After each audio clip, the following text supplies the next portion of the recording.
बातमी आता कोकणातून आहे। कोकणातल्या काजू उत्पादक शेतकऱ्यांसमोर शेकरूचं नवं संकट आता उभं ठाकले।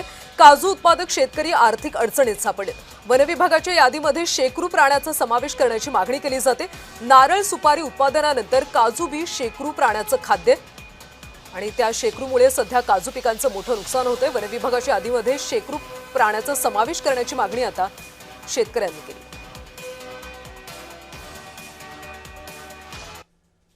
सध्या अवकाळी पाऊस त्याचबरोबर सध्या असणारं जे वातावरण आहे याचा परिणाम आहे तो आंबा आणि काजू बागायतदार शेतकऱ्यांवर होतोय। मात्र सध्या बघितलं तर काजूचं जे उत्पादन आहे ते केवळ 70% उत्पादन हे वाया गेलेलं आहे। तुम्ही जर बघितलं तर अशा पद्धतीने हे जे काजू आहे बी तर त्याला खाल्लं जातं आणि ती पूर्णतः वाया जाते। त्यामुळे शेतकऱ्यांच्या हाती कोणताही जी फायदा आहे तो मिळत नाही। मला सांगा, सध्या तुम्हाला गवे रेडे असतील किंवा डुक्कर असतील याच्यानंतर आता शेकरूचा तुम्हाला त्रास होतोय। तुम्ही काजू उत्पादक शेतकरी म्हणून काय सांगाल, काय कशा पद्धतीने त्रास होतो आणि कसं नुकसान होतंय? शेकरू हा प्राणी राज्य प्राणी असल्यामुळे तो संरक्षित प्राणी आहे। आम्ही त्याला काहीही करू शकत नाही आणि सध्या